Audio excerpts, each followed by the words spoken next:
What is up everyone, welcome back to another video. FPL Harry here, and today we're going to have a look at some of the top differentials to start the season with. These players are so lowly owned and I have absolutely no idea why.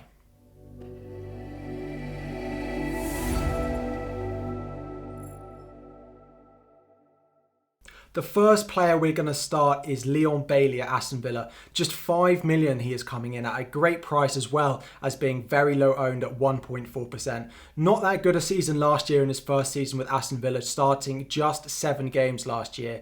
However, they do have a nice opening run of fixtures. Bournemouth, Everton and Crystal Palace in their first 3 is a really nice run of fixtures for him, and he's looked good in pre-season. He got a big price decrease and ownership decrease down from last year because he spent a lot of time on the sidelines with an injury. However, in pre-season he's looked really good starting on the wing for Aston Villa, and if he does continue sort of the start of the season performing how he has done in pre-season so far, this low ownership of 1.4% is likely to skyrocket, and that price will go up as well as a result.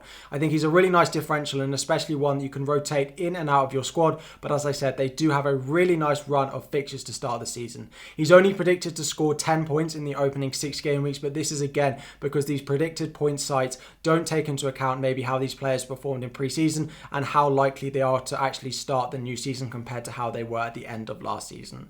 All of the data used in this is taken from Fantasy Football Scout members areas. If you do want to sign up to the website, it is great. There are articles, tools, fixture tickers, the lot. There is a link in the description that you can use to sign up as well. Next up, we have 7.5 million Callum Wilson from Newcastle, just 3.8% owned. Again, a really nice start to the season that we've spoken about in previous videos for Newcastle. Nottingham Forest in game week 1, followed by Brighton in game week 2. Then some more difficult fixtures, but Crystal Palace as well in their opening 6 fixtures. Callum Wilson is that sort of focal point of that Newcastle attack. If they're going to score goals, he is absolutely going to be involved. They've looked okay in pre-season, maybe not as sort of good as they finished last season, but when the season starts, I do expect them to be back to their best. He is predicted to score 20 points in the opening 6 game weeks as well. He had a good last season. Again, it's all down to whether he can stay fit, which is why his ownership is as low as it is. However, if he does stay fit for the sort of first 5-6 game weeks, he could be an incredible forward for you guys to start the season with. Next up is Benrahma, an option that I'm really excited about. 6 million and just 3% owned at the beginning of the season. Right now, it's because of that Manchester City fixture that is putting a lot of people off. They then have a really nice run of fixtures, including Nottingham Forest and Brighton in the next 2.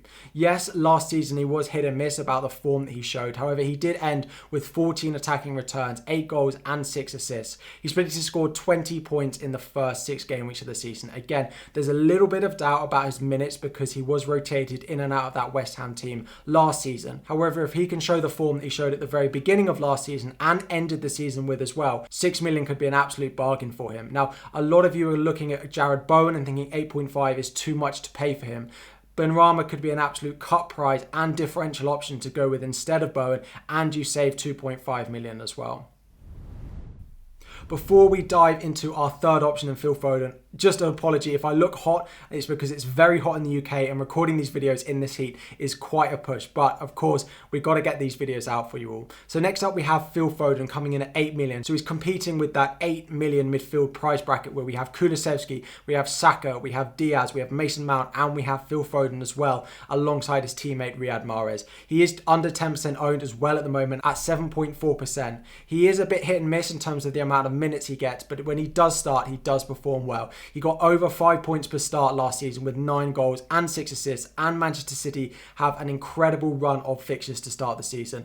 West Ham away in game week 1 is not that great, but then they walk into fixtures like Bournemouth at home in game week 2, Crystal Palace at home, Newcastle and Nottingham Forest all in their next 4 fixtures as well. If he gets that sort of run of starts, now that Raheem Sterling's not there, there is a little bit of a less competition for those winger spots. We could see Mahrez on the right hand side, for example, and then we can see Foden on the left hand side. Again, no Jesus or Sterling means there's a bit of a lack of rotation threat for Foden going into this season. If he can nail down that spot and start 4 of those first 5 fixtures, for example, that run of fixtures and what we know he can do, now linking up with De Bruyne and Haaland as well, could be a very nice differential to go with. Whilst everyone is going on Luis Diaz, you could pick Phil Foden. It could be a great option to start the season with, and he is predicted to score almost 30 points over the first 6 game weeks. Again, driven by how good he is when he does start, the slight decrease in rotation and the great fixtures that Manchester City do have.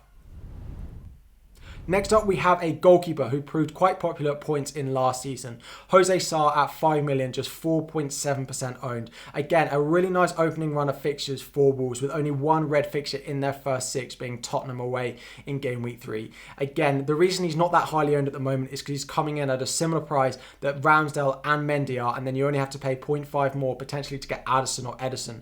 However, given his performance last season and how good Wolves were defensively, I think he could be a really good option. There's a lot of rotation threat with those wing backs. People looking at Johnny, Aït-Nouri, it's not necessarily nailed that they're going to be the starting fullback. So Sarr at 5 million could be a great option for their sort of opening run of fixtures. He kept 11 clean sheets last year, averaging just under 4 points per start. Ederson, for comparison, scored 4.2 points per start, and you save $1 million less, and you're not taking up a Manchester City spot. Plus, he outscored Mendy last season and is in line with Ramsdale, who scored 4 points per match last season. So a really nice option. I don't know why more people are not looking at them, because they do have a great opening run of fixtures. People are picking Neto for very similar reasons. People are thinking, yeah, he's got a great start to the season. People are not looking at Sarr in goal, and I don't quite know why. 4.7% owned could be a really nice differential and just 5 million. Next up on the differential list, we have Harvey Barnes, 7 million and also 4.7% owned. We could have had James Maddison in here as well, who was slightly more owned, but I like the saving you get with Harvey Barnes at 1 million less. Pre-season has been okay for Leicester. Harvey Barnes has scored a couple of goals, but not really set the world alight yet. They do have a few more games, so worth keeping an eye on there. The reason I really like Harvey Barnes is they've got no Europe to play this year. They finished the end of season really well, and if they can continue that form that they showed of end of last season into the beginning of this season as well, with the fixtures they've got like Brentford at home and Southampton at home in their first 3 fixtures, Leicester could really hit the ground running, and Harvey Barnes definitely is one of the focal points of their attack. I'm pretty sure it's going to be a sort of Barnes, Vardy, Maddison as their sort of focal point in the attack, as it was at the end of last season that was so profitable. Last season he did okay. He did get 12 assists with only 6 goals. He probably would have wanted to hope for more goals this year, and I think he'll probably capitalise on it. And if he does stay fit and play more than the 24 starts than he got this year because of the European commitment,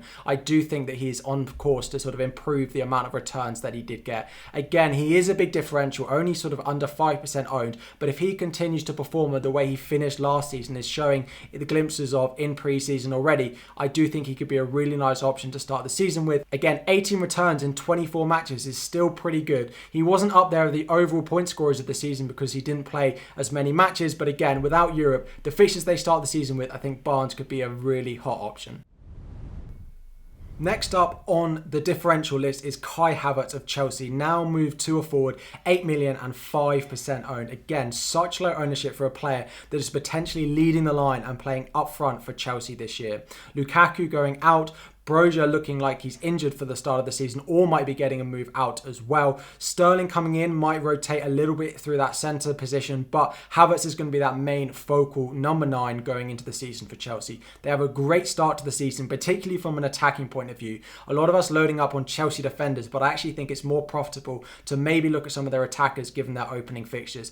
Everton away and Leeds away, particularly in the opening 3 fixtures as well as that Tottenham fixture. I don't necessarily see that many clean sheets for Chelsea in this run, but the amount of goals that they could be capable of scoring here I think is really good, and Havertz is definitely one that we should look at again, because I don't think there'll be much rotation for him starting the season because he'll be playing in that up front position. Last year he was a bit hit and miss, maybe not as explosive as we wanted him to be. He did get 8 goals and 4 assists last year as well. 4.8 points per start is okay. Again, it could have been so much more if he was sort of in his rhythm and scoring goals when maybe he wanted to. Let's not mention the Norwich game from last year where he should have capitalised on the 7 goals and got absolutely nothing. You know, if you are one of the players that got burnt like me in that. But again, if he's leading the line at 8 million, he could rival Jesus for the start of the season. Now, whether I'm brave enough to go without Jesus and go Havertz, probably not, but I'm definitely considering going with Havertz as well, alongside Jesus, alongside Haaland, because an 8 million starting striker for Chelsea at just 5% owned, with their opening fixtures that they do have, could be a crazy differential. And if he does well, it will not take long for that ownership to go up. So it could be one to go with as a real punt for game week 1. Next up on the differential list is Lewis Dunk at Brighton. Again, 4.5 million defender, 1.8% owned. It's the opening fixture against Manchester United that's putting a lot of people off. However, in my top tips video, I do speak about you need to look past the first fixture, the first two fixtures even. Look for Brentford, for example. They have a difficult first two. You need to look beyond that. You don't want to be booking in transfers early on. And I think Brighton is a team that we can look to build our squads for the long term rather than just focusing on the short term. They go on to play Newcastle at home. They have Brighton, they have Fulham, all teams that maybe are good defensively but not as good going forward, and there is an opportunity for clean sheets and attacking returns for Dunk here. Again, last year he only scored one goal, but he is on some set pieces, direct free kicks, and we know he has that goal threat from sort of corners, from free kicks as well. He can get in the box and get his head on the end of it and score goals. We know what he's capable of. The reason last year was not that highly owned is because he came in at 5 million. Now having that price decrease down to 4.5 million, we know Brighton are good defensively. We know they're capable of keeping clean sheets as well. That 4.5 million, he could be that sort of go-to option. Now, a lot of people picking Tomiyasu. There is a slight doubt about whether he'll be fit to come and play in game week 1. Now, if he's not fit to start the season, you could go for an Arsenal replacement in the likes of Ben White. If not, you could definitely look at Lewis Dunk as that option. Again, the goal threats he has the sort of expected goals of a goal or an assist every 5 or 6 games, which is crazy high for a defender.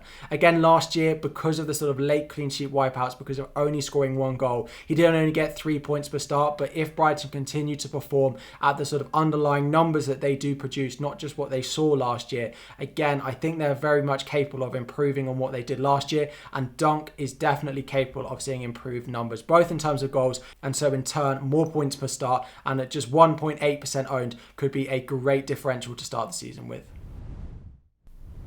Next up on the list, we have a Manchester United option. We couldn't have a differential list without talking about the form that Manchester United have shown. Now, I could have included Martial, I could have included Rashford, I could have included Sancho, I could have had Dalot as well in defence. I've gone with Sancho. The reason for it is I think he's the most nailed to start. Martial, although he's been really good in pre-season, I can't see him keeping his place when Cristiano Ronaldo is back and wanting his place in the team.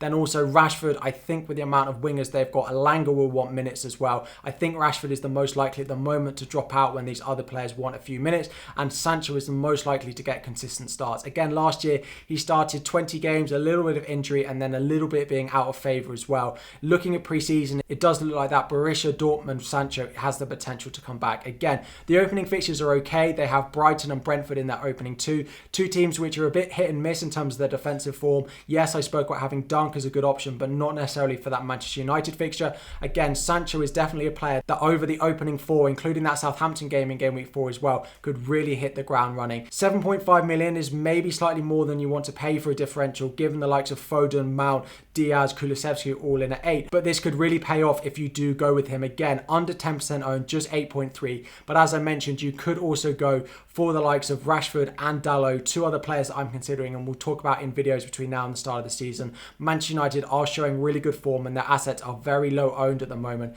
and could be really nice differentials for us to go with at the start of the season.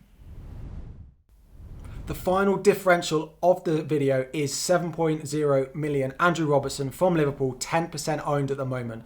A lot of people looking at Trent, and I'm not necessarily ditching Trent, but it is very possible to go with both Trent and Robertson in your game week 1 draft. It is absolutely possible. I've made lots of drafts that's had 2 of them in, and I think given the way he ended last season, he's very capable of matching Trent to open the season, and that makes him a very strong differential. Again, looking at Liverpool's fixtures, just that one red fixture against Manchester United in game week 3, but what we saw from Liverpool against Manchester United last season, we know very well what they are capable of doing against Manchester United. He is predicted to score almost 30 points in the opening 6 game weeks. That is predicted to score an average of 5 points per game. Again, given that Manchester United fixture, probably 6 points per game in the rest of them as well. Attacking returns, we know he's capable of. Got 3 goals and 11 assists, 14 attacking returns in 29 games.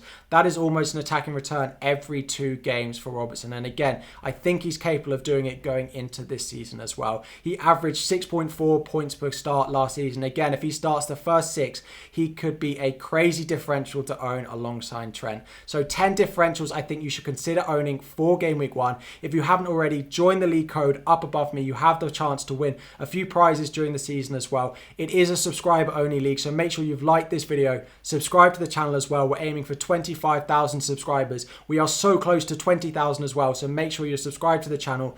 Thank you all for watching, and we'll be back again very soon.